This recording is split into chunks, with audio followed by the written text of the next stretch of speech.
আমি এয়া পালেং গুটি দিব লৈছোঁ। পালেং গুটি আমি এটা প্লাষ্টিক গামলা, এইটো বেছি নহয়, এবেগেটমান ওখ। তাৰপৰা আমি এয়া এইপিনে ফুটা উলিয়াইছোঁ আৰু তলতো ফুটা উলিয়াই দিছোঁ। তাৰপাছত ইয়াত আমি ধুনীয়াকৈ গোবৰ মাটি মিলাই লৈছোঁ, মিহিকৈ গোবৰ মাটি দিছোঁ, মিহি কৰি লৈছোঁ। তাৰপৰা ইয়াত এতিয়া আমি পালেং গুটি দিম। চাওক, এইটো পদ্ধতিত কৰিব পাৰি পালেং। আৰু এই গামলাটো ইমানকণ মাটিতে পালেং কৰিলে ঘৰখন ধুনীয়াকৈ চলি যাব পাৰি। আৰু ব্যৱসায় ভিত্তিত কৰিলে বেলেগ কথা, কিন্তু আমাৰ ঘৰখন চলিবৰ কাৰণে মাটি যাৰ নাই, মাটি নহ'লেও হয়, এটা গামলাতে চটৰ ওপৰতো পাৰি আৰু যিকোনো জেগা এটাত থৈ দিলেই হ'ল। আৰু অকণমান ৰ'দ পৰাকৈ এয়া আমি দিলোঁ। ইয়াতে আমি এতিয়া পালেং গুটি দিম লাইন লাইন কৰি। এয়া এনেকৈ লাইন কৰি দিব লাগে, তেতিয়া দেখিবলৈও ভাল হয়, বস্তুটো সুন্দৰ হয়। এনেকৈ লৈ এয়া চাওক, এনেকৈ দিছোঁ। ইয়াতে আমি এতিয়া গুটি দিম।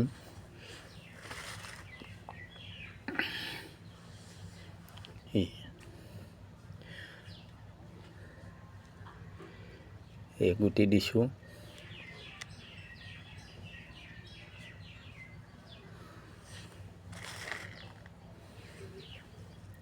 গুটি দিছোঁ।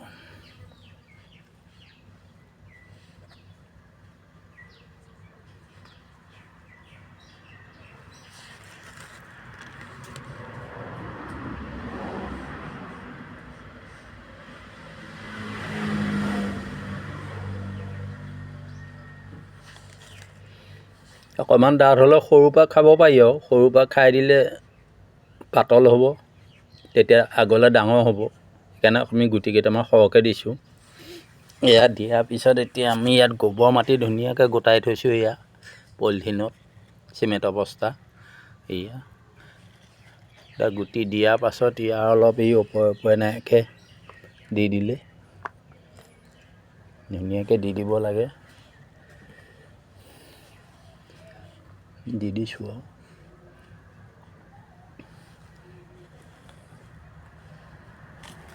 এয়া মাটিটো মিহি হ'ব লাগে, তেতিয়া পুলিটো ধুনীয়াকৈ হ'বলৈ ভাল হয় আৰু গজিবলৈ ভাল পায়।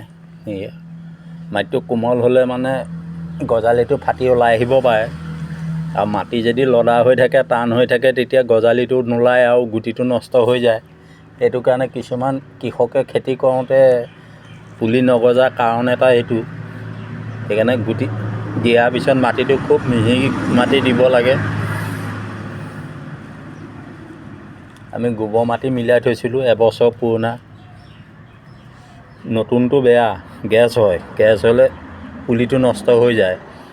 এনেকৈ এবছৰ শুকুৱাই থোৱা যদি শুকান গোবৰ মাটি হয়, তেতিয়া পুলিটো ধুনীয়া হয়, বেমাৰ আজাৰ নহয়, ৰোগমুক্ত হৈ থাকে মাটিটো। আমাৰ দিয়া হৈ গ'ল। এতিয়া 10-15 দিনৰ পিছত গজিব। গজিলে আকৌ আপোনালোকৰ লগত আমি ভিডিঅ' শ্বেয়াৰ কৰিম। এই এটা গামলাতে কেনেকৈ আমি পালেং খেতি কৰি খাব পাৰোঁ, ইয়াৰ এটা পৰামৰ্শ কেনেকৈ কৰিছোঁ আৰম্ভণিৰ পৰা আমি ভিডিঅ' আপোনালোকৰ লগত শ্বেয়াৰ কৰিছোঁ, ভিডিঅ' প্ৰদৰ্শন কৰাইছোঁ। চাওক আৰু এনেকৈ কৰিবচোন বাৰু। আমি কৰিছোঁ, সময়ে সময়ে দিহা পৰামৰ্শবোৰ পায়ে থাকিব, দি থাকিম। পোক পৰুৱা নিবাৰণৰ পৰা ধৰি ইয়াৰ যত্ন কেনেকৈ ল'ব লাগে। আৰু সেউজীয়া শাক পাচলি আমাৰ স্বাস্থ্যৰ পক্ষেও উপকাৰীয়ে। সেইকাৰণে আকৌ বজাৰৰ পৰা অনাটোতো আৰু ৰোগমুক্ত নহয়েই, বিষাক্তই, মেডিচিনযুক্ত। সেইটো কাৰণে আমি ঘৰতে কৰিছোঁ, কম জেগা, যত্ন কৰিলেই হ'ল অকণমান। আৰু মাজে সময়ে গজাৰ পিছত পানী অলপ দিলেই হ'ল। আৰু অন্য বিশেষ যত্ন নাই। ইয়াত বন বাদ হ'লেও আমি আঁতৰাব পাৰোঁ সোনকালে, ধুনীয়াকৈ, জেগা কম আৰু তেতিয়া পাচলিখিনি ভাল হয়। আমাৰ দিয়া হৈ গ'ল। এতিয়া আমি অকণমান ছাঁ জেগা এটাত ৰাখি থ'ম। গতিকে যেতিয়া গজিব, অকণমান ডাঙৰ হ'ব, আকৌ আপোনালোকৰ লগত আমি ভিডিঅ' দ্বাৰা প্ৰদৰ্শন কৰাম। আজিলৈ সামৰিছোঁ। ভিডিঅ'টো ভাল পালে লাইক কমেণ্ট ছাবস্ক্ৰাইব কৰিব, কৃষক বন্ধুসকলৰ লগত শ্বেয়াৰ কৰিব।